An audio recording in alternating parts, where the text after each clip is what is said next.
okay. So anyway, so there's a lot of linguistic information that goes into what we think of as time in language. And so let me just kind of thread the needle here a little bit, what I had in mind, give some background. And I don't know who all is here, but some of this might be repeat, a little bit overlap from what I've talked about before, but at the same time, there's lots to track here. This is on the conceptual stage, this research. So I won't present finished research, but I'm really looking for some ideas and thoughts on the tail end. This is work that I'm doing with Megan Solomon Amend from, actually, she's married, so Solomon Amend, and she's in Chicago. The first experiment is one she ran, and that actually got my wheels turning. And then Mike Magnusson and I are working on this together. He'll be presenting at the end of the semester as well. He's been a real great support in my research over the years. But let's see here, can I get, this is not forwarding, it's another tech issue. Okay, we'll just, okay, there it is. So I'm talking about time in language, and it is typically talked about as tense and aspect. And most people know tense and not so much aspect, unless you've been following me for a while. And tense is pretty straightforward. It's the temporal ordering of events or situations. I prefer that term, actually. It's a little bit broader and more neutral. That's ordering relative to the speaker. And so we know present, we know past and future, or past, future, present, if you want to put it on a time arrow. Aspect, on the other hand, expresses the temporal relationships between situations. And that's a little less known in their parts. So I'm going to delve into that a little bit more. So what I mean by that is, for example, if two events or situations relative to each other are finished, like in this case, Anne walked to the park, she sat down. As opposed to ongoing, Anne was walking to the park, she turned a corner. First time they're in sequence, second one, the turning of the corners while she's walking. So that's in very broad terms what aspect does, looking at those kinds of relationships. We can describe situations that are expressed basically on a sentence level, temporally in terms of sub-elements, parts, different languages being used. And that's referred to as lexical aspect. I think I use that occasionally here or there. So the sentence level is referred to as lexical aspect, which sounds like word level, but it's really on the sentence level. And what we look at there is either phases, time periods, or endpoints, beginning and endpoints. And I've referred to those as bounds of those situations. So if we're looking at something like seem, that's typically the way we use seem, there's no endpoints. When something seems to be in a certain way, it doesn't really start and end very discreetly the way we express it, whereas win is a clear endpoint. You win something, it happens, it's done. There are ways to take that information that is expressed in situations through lexical aspect, and we can organize that into classes, into groups, types of situations, and that can be done based on their endpoint. I mean, the phases are obviously in the background with that, but seems to be more important or helpful to focus on the endpoints, the degree of boundedness of situations. And they're typically anywhere from what I have here, 3 to, I can't remember, 7, 8, 9 classes I've seen. And it depends on what else people lump in with purely temporal content. But I work just with these 3 basic ones for starters that are called states, activities, and accomplishments / achievements. They're very similar, those two. So mostly use accomplishments. So those three and their bounds is what I'm interested in. Okay, so what are states? Here's an example of a state. The statue seems tall. Again, there's really no beginning or end to that. The statue is there. You can test that for 5 minutes. That's odd. I mean, you can make it work if you have to and find in your mind some context where that would work. But typically it seems odd to say a statue seems tall for 5 minutes. So that's states. Activities, that's something like the heirs walked in the park, and there are two bounds, a beginning and an end. You can say she walked in the park for 2 hours or 2 minutes or 2 seconds. So you can kind of put some time limits on that, which tells you, okay, here's two bounds, beginning and end point.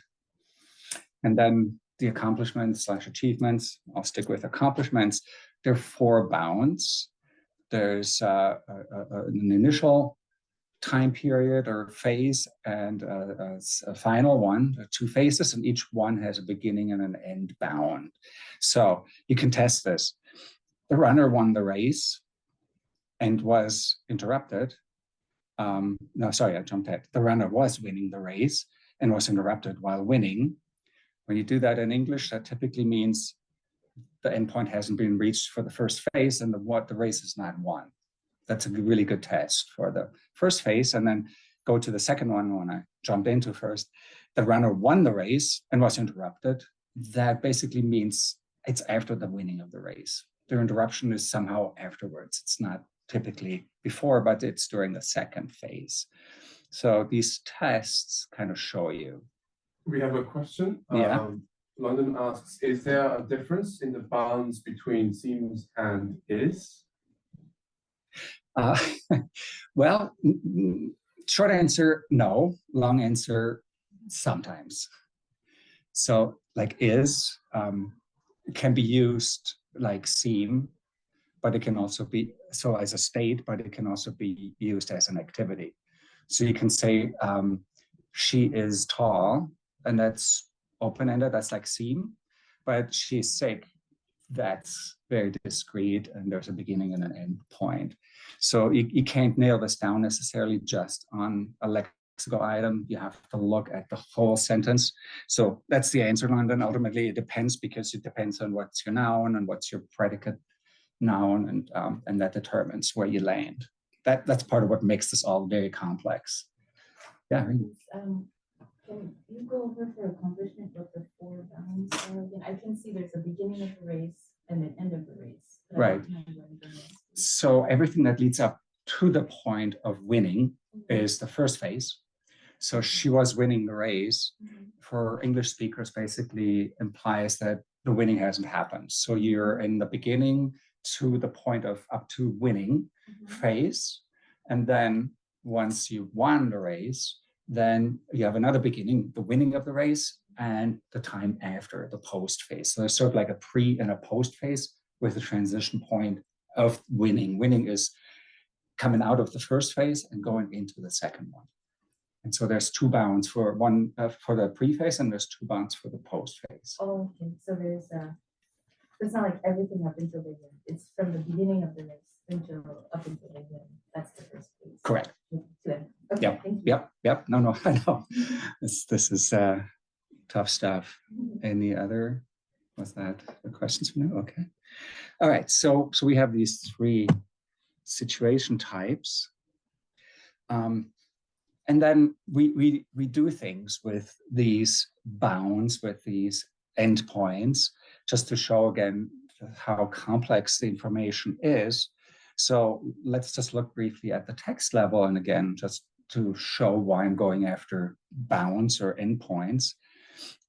There's a seminal paper from 1982, which still is seminal because it really showed how boundedness can show or signal narrative plots. So when you have a simple narrative, the plot, the narrative itself is carried forward in the simple past with the boundedness of the event, each event. So each event changes into the next event and carries the plot forward. So again, it is even relevant or important. It as in boundedness on the text level, just to give one simple example. And motivate why I'm honing in on bounds and boundedness. And then I was just, my son gave me a book on physics, explaining current physics. And then I realized that boundedness is also very central in theorizing about time in quantum physics. Rovelli talks about this quite a bit. And in fact, physics doesn't usually use t, the time variable anymore, but they use now change, which is described or is defined as boundedness of information. The reason that this seems relevant to me is that I come out of the functionalist school of thinking in linguistics, and language reflects nature or reflects reality. And so I think it's no coincidence that physics has moved in a similar direction to where I want to move in linguistics and look at boundedness of information and change as expressed through language.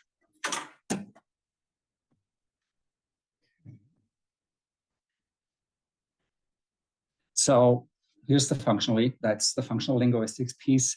Time and language, this can be viewed as providing expressions for change. I think that's really what time and language is about. It's our way of expressing how likely or unlikely it is that something will change in what we're talking about and what we're expecting, what we're putting into our purview. And what happens linguistically is that as we're talking, we have typically a verb. I've already talked about those verbs, that have temporal contents. But then each verb also has noun phrases as the arguments of a verb. And those noun phrases also have temporal contents. So besides those phases and endpoints that you can just kind of see even just on verbs like when or seems, a lot of that information also comes out of the noun phrases. As I said, like London's question about be, you have to look not just at the verb, but you also have to look at the noun phrases that go with the verb. Like if somebody's sick or if somebody is tall, makes a difference. So you got to look at the whole sentence. So the noun phrases argument of a verb comes with its own phases and bounds and its potential for change. So if you look at Shelley passed the pickup, that sentence is an accomplishment. Shelley was passing the pickup. She's still next to it, hasn't passed it. Shelley was passing pickup. Shelley passed the pickup. She's in front of it. Okay, so you have the two phases from up to the passing and then after the passing. So now, if you look at the noun phrases, what I did in the next one, I made a plural. So Shelley passed pickup is an accomplishment. Shelley passed pickups, that changes everything. This has sort of the quality of an activity. You can say Shelley passed pickups for 5 minutes or for 2 hours or for 2 days. Who knows why? But okay, you can kind of put that time frame on it and test out that it's actually an activity.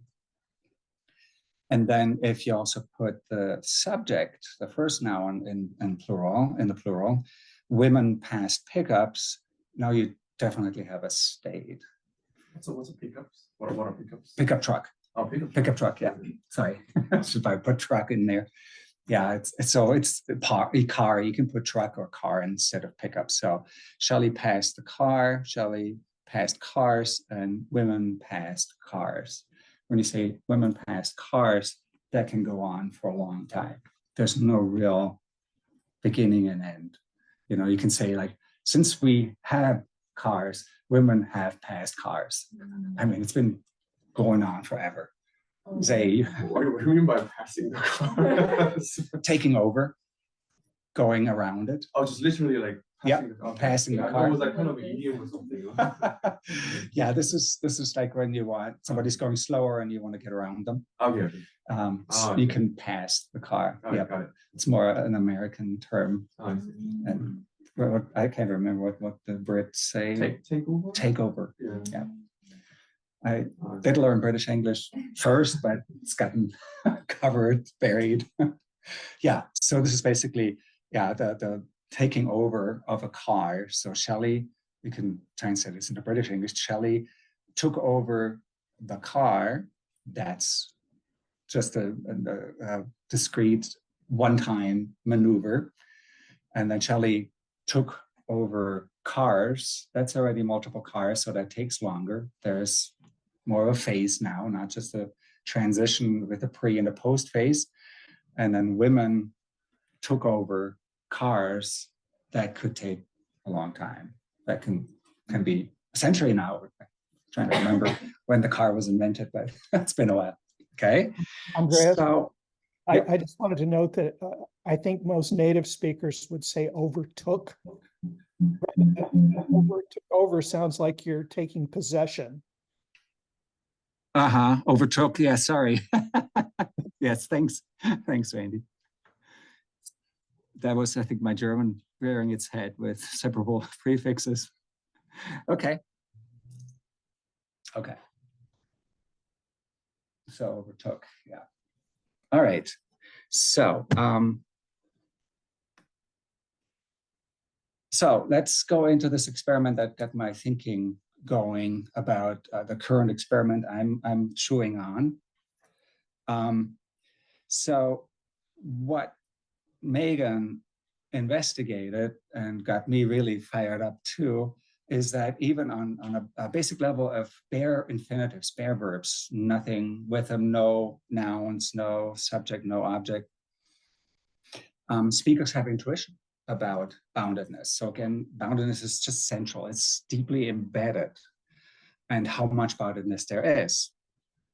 So this experiment quantifies to what extent bare infinitives are perceived as bounded. She took 171 people, university students. The ages are here, and let's see, did I get this forwarded? Okay. And then she took a corpus or created a corpus from a list of 316 common verbs, just from a dictionary, and compiled a survey to set SurveyMonkey put in the lists, four randomized lists, and asked for boundedness ratings, so 7-point Likert scale. And people were asked to evaluate how finished these situations, these verbs, these events were. I think she talked about them as events rather than situations, so 1 through 7. And so again, not full sentences, no nouns anywhere in the picture here. And what you get is this continuum of boundedness. So people have intuitions just looking at a verb. And you can see seem, which was a state, so no bounds in theory. People came in low with 3.2. And then add, which is, so that's a state. Then add is an activity. That's in the middle, 4. And then win, our accomplishment with very clear 4 bounds, that was 5.6. So you can see, well, first of all, people pay attention to boundedness. And also this range kind of follows the classification that we looked at before. The classification of states, activities, and accomplishments. So even in a verb that has a potential for other possibilities like plurals with it, and you can change that boundedness, but by themselves, people have intuitions about the boundedness of isolated bare infinitives.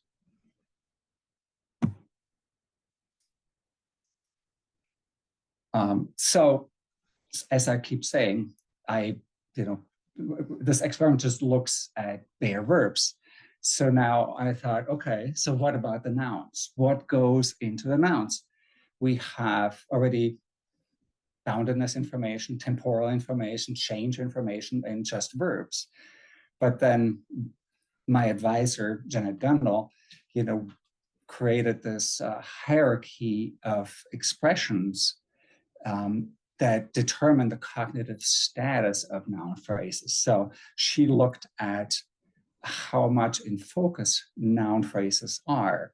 And so my wheels started turning on, okay, so noun phrases determine how much boundedness there is in a sentence, in a situation. And wouldn't that vary depending on their cognitive status? Okay, so something like this pickup is much more in focus, a little less that pickup than the pickup, a pickup, or pickups. Okay, so you have sort of this hierarchy, this degree of in focusness or cognitive status. And I was wondering if the referring expression, so this, that, the, if that impacts the amount of focus and therefore the degree of boundedness. So the cognitive status of the noun phrase and thus its boundedness may be influenced by the referring expressions used.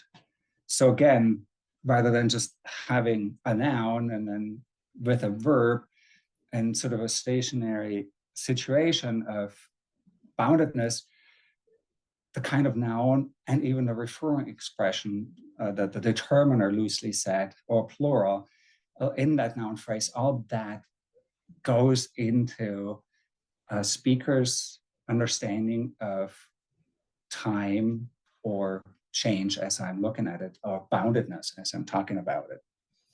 Okay, so there's just a plethora of information. And I'm now interested in looking at this hierarchy. And so the question I'm asking, is there also a continuum of boundedness in situations with referential forms from the Givenness hierarchy? So is there sort of a parallel thing going on, parallel to what we saw in Megan's experiment, where the noun phrases can also vary in their degree of boundedness? And so I've played this through, first with objects changed. So just a mini text, 2 sentences, but first sentence is always the same. So parts of the apartment needed work.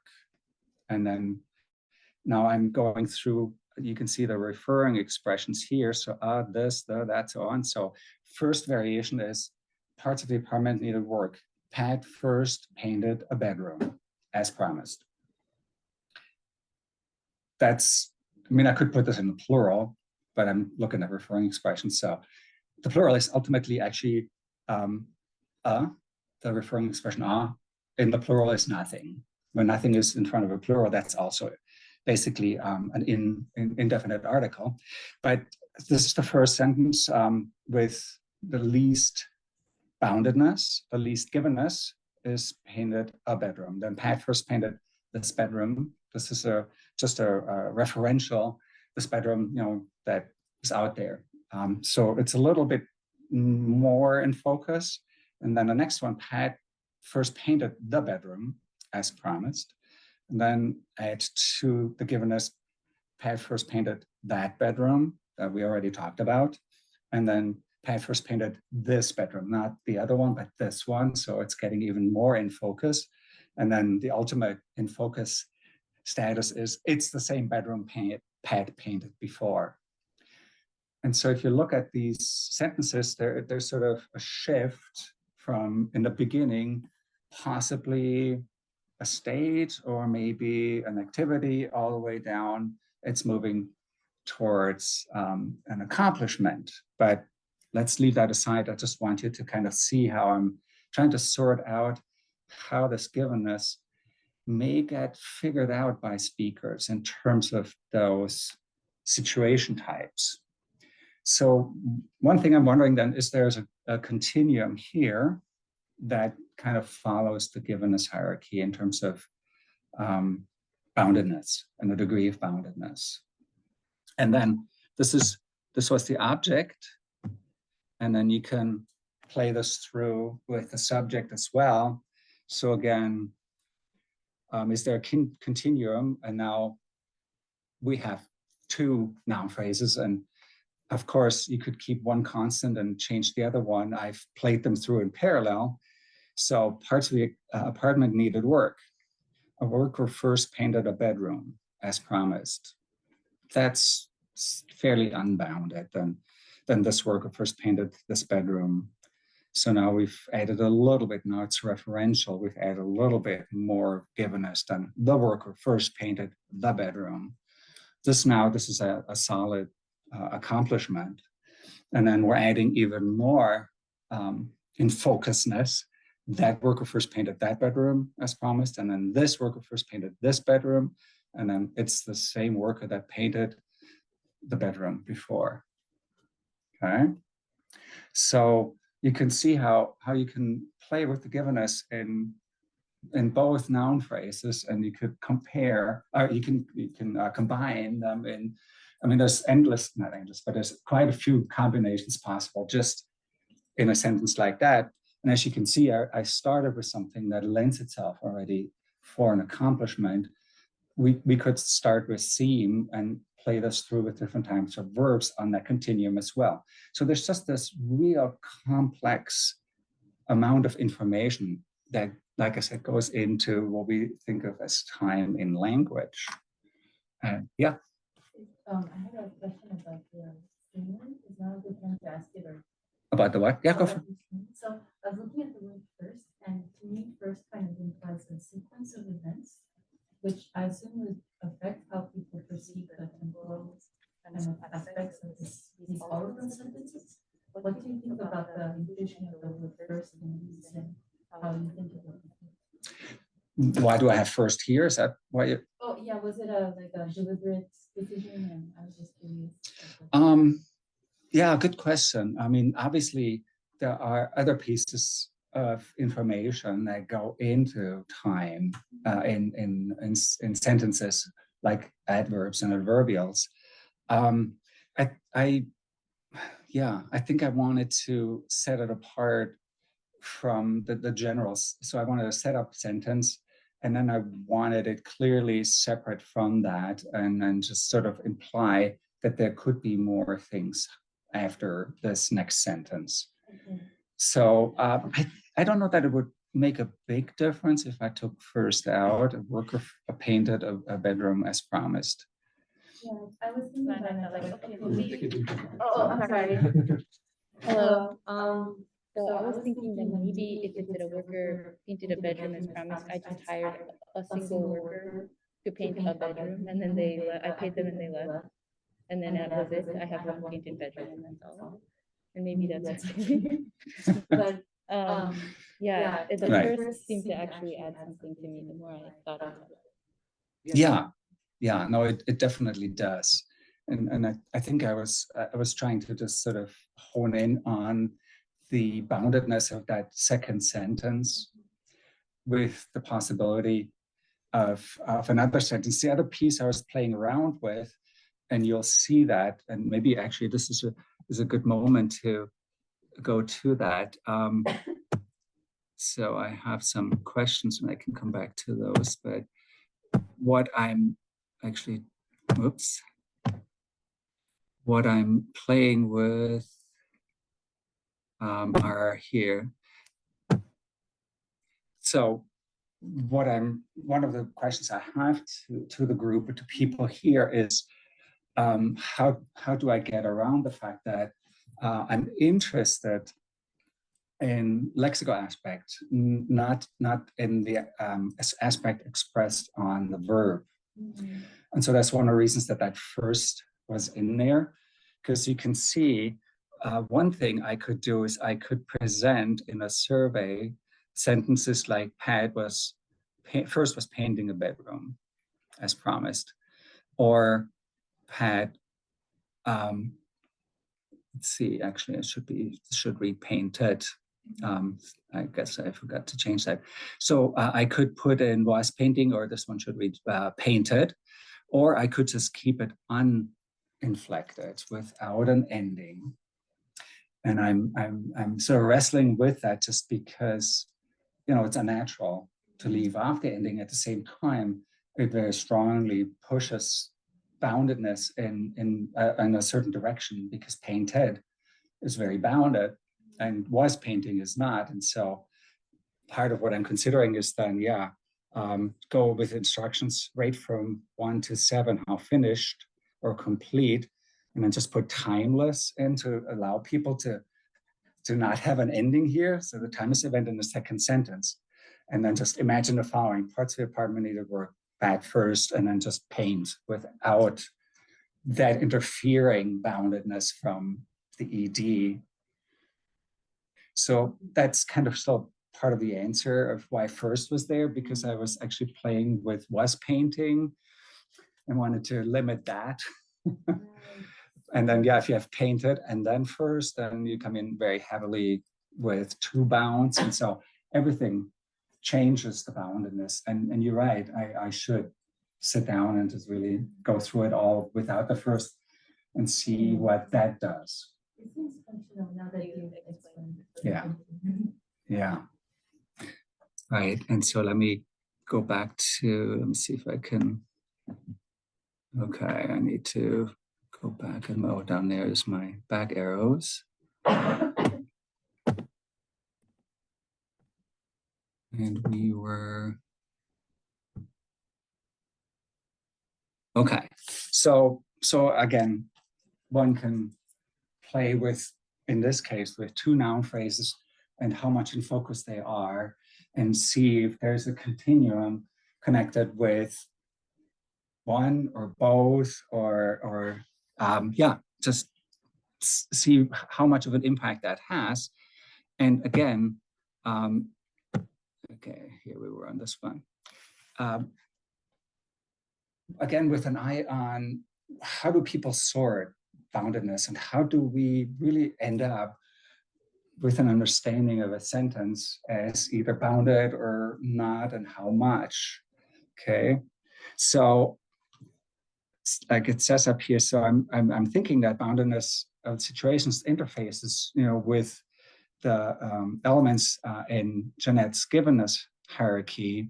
I've just pulled out a piece of her definition just to flesh that out. So the form of referring expressions, that's the this, that, those things, depends on the assumed cognitive status of the referent.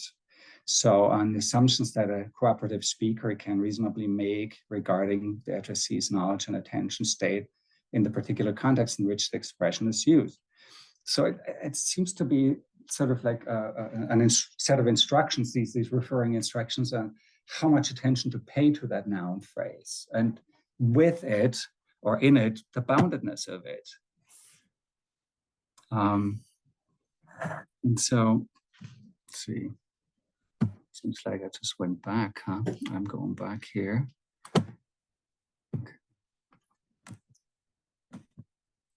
Okay, now this is where I wanted to be.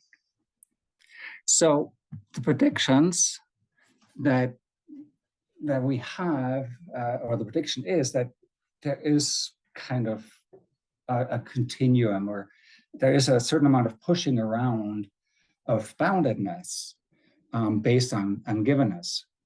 However, almost just as, if not more interesting, is so now we have this like almost insurmountable amount of information that people are faced with, and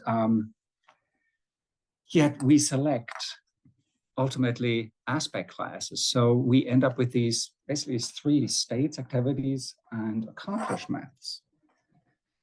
And how do we get there? How does that happen? If there is a continuum, there's all this information coming in. So how do speakers get from a boundedness continuum, or at least different stretches of it? I'm not even sure how to conceptualize it, and end up with just 3, or if you want to go with 4 or 5, but just a limited amount of classes, which is what we seem to do. That's been shown in the literature. I mean, we notice actually since Aristotle, he actually already came up with that observation. So it seems pretty clear that that's happening. And so I was reading something else. It's called The Emergence of Everything, Morowitz. It's a fascinating book. And one of the things that has happened in the emergence of our universe, of everything in our world, is that there are these pruning mechanisms, which got me thinking then, is there a pruning mechanism that we find an emergence of other complexities or an emergence from other complexities? So could this be a pruning mechanism that is somehow based on the amount of information, the amount of boundedness information is? That's why I keep saying, maybe boundedness is a very central element here, and we prune all this information that's coming at us based on boundedness. So why may this be the case? Why may selection criteria for through tasks be based on boundedness?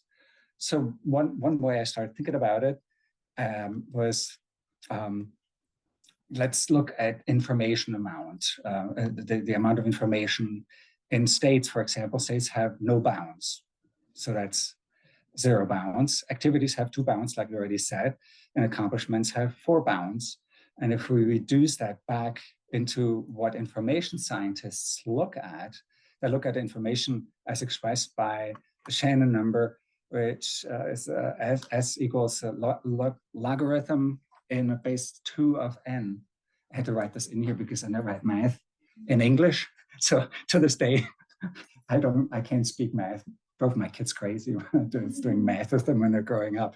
So anyway, but in information science, we basically reduce the amount of information to this number S.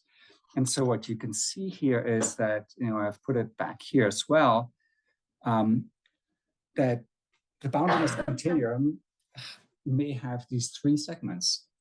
There's either S equaling 0 with no bounds. With 2 bounds, it's 1. And with 4 bounds, it's 2. So maybe people have this, I don't know, built in, or is it acquired?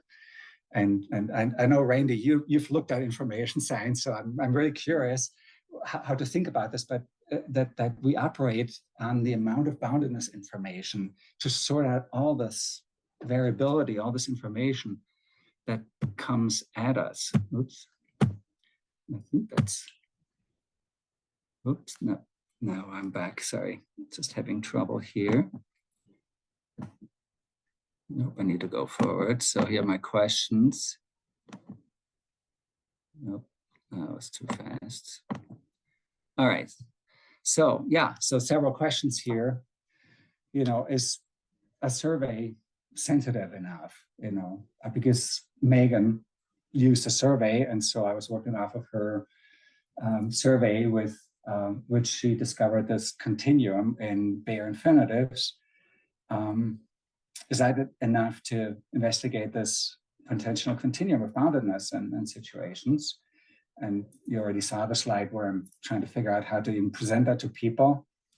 And can this data then support our claim of a pruning from the continuum to the 3 classes? Is that sensitive enough and rich enough? And then is there maybe something, I don't have much statistics background, is there maybe a way to tease this out statistically? There's maybe sections, clusters in the continuum that correspond to the 3 classes. And then, yeah, what's even out there currently in cognitive theories?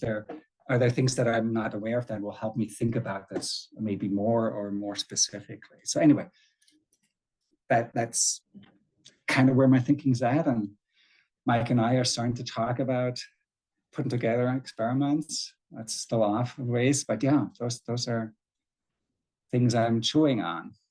So thanks for wading through this with me. Andreas, I think this is really interesting. There are a couple of things I want to Can you? the first one. Hang on, Randy, 1 second. We're trying to get the sound up here so we can hear So you. I guess we can just mute this one. Okay. Yeah, and then Need to as in like mute me here.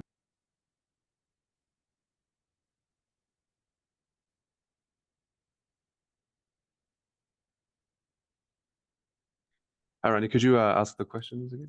Yeah, I actually had a couple of things I wanted to ask about. First, the shorter one, I think, is I just wanted to tell you that when I was in graduate school, I published some research that I think is related to this.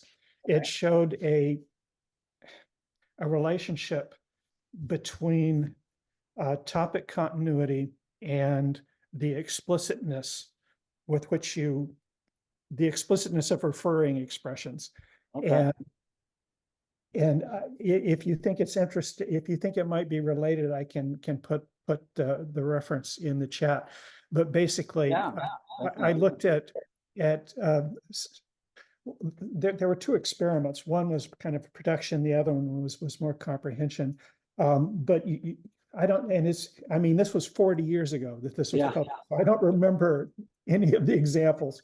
But you take something like, you know, John gave Fred a dirty look. And then you say something like, he was really upset. The guy was upset. That guy was really upset. So you vary the explicitness. And the more explicit it is, the more likely people are to interpret it as a change of topic, which is another kind of discontinuity. And the other experiment just kind of, you know, John gave Fred a dirty look, and then you ask people to choose which of the following continuations sounds better. John was really upset. That guy was really upset. The guy was really upset. He was really upset. And you see the same thing. I mean, there, you know, it's John. And so you choose you tend to choose the less explicit form. So anyway, do you want me to stick that reference? That sounds great. Yep, that sounds quite close to what I'm chewing on. Yeah. I think there's at least a family similarity. I mean, they both have to do with discontinuity and the explicitness of referring expressions. Yeah, it's boundedness. Right. The other thing I wanted to ask you about is kind of a potentially fun, kind of related topic. Worf argued that Hopi has no words for time and no tense. Right. And inferred from that it's impossible to talk about time in Hopi. And that was like some of what he felt was the strongest evidence that language influences the way you perceive, think about, and remember the world around you. Right. I know that since Worf, other linguists have questioned that and have demonstrated that people in Hopi do in fact talk about time. But I've never really pursued that. I've never really looked into it. And I'm wondering if you know, how is it that Hopi talks about time? And is this somehow related to aspect? Is there an aspectual thing going on there? Is that something is that an argument you're familiar with? Yeah, so there's recent research in the last 10 years by several people, but Bohnemeyer, a German colleague, has worked on Mayan aspect. And there are actually some really nice two animation videos that show where somebody unpacks that research and show how there is no tense in Mayan, but people still can talk about events in succession or coming up or having happened. So yeah, that's been of interest, and people are still chewing on it. So yeah, there's definitely work on this, and in my work and thinking, I've gotten to the point for sure, along with other people, that tense is kind of a Western European concept, and that worldwide, I mean, you look at pigeons and creoles, for example, they don't have tense, but typically have aspect. That's that worldwide, it's at least aspect, and I wouldn't be surprised if that's basically where the field is at. I haven't systematically looked at this, but I know Bohnemeyer has an article on Mayan as a tenseless language that can still talk about time. And is there a way to leverage those kinds of languages to look at the kind of issues you're concerned with? Right. That's of course, yeah, that's sort of the next step. Yeah. Thank you. I will go back and reread that article. It's been a few years, and so I will, yeah, I will take a look and see again. Yeah, I mean, definitely. If there's something in there, if there are nuggets in there that will help me move forward.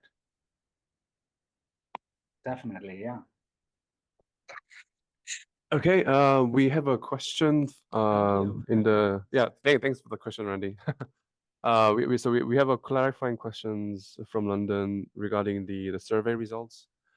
He asks, were there any obvious patterns among the individuals? For example, people who rated lower in general than others, or are there any particular words that resulted in a lot of disagreement?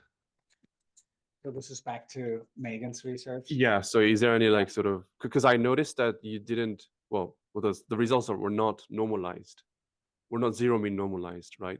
And I think the first question is asking whether people have different centered means regarding the Likert scale, and whether there are like specificity among words.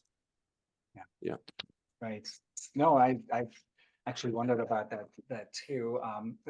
The reality is that Megan has moved on. She's working in medical research and cognition at the Cal and or DePaul. I think she said DePaul. And I usually get a hold of her after a month or so because she's doing other things. And so part of my challenge might be she's given me access to her data, but I need to track it down and see, because I've wondered as well if there are, for example, clusters of the kind in her data that I'm interested in. Is it all very continuous, or is it a bell curve, or is it like multiple bell curves, or what's going on there, or the kinds of things you're wondering about as well? How much variability is there within people or between people? Yeah, that would be great. If you have the opportunity to look at that, I'd be very interested, because a lot of my work right now is on trying to predict individuals' ratings of text. And so it seems like a great data set to test out the different methods that I'm using to try to do that. Okay. Okay. I may have to take a trip to Chicago and take her out to dinner. I think she's kids now and she's married. Oh, wow. Okay. Yeah. No, that's not too much pressure, but if it happens to happen, that would be fantastic. No. It's my own pressure. You're reinforcing my own pressure I'm already given myself. So no, thank you. Definitely.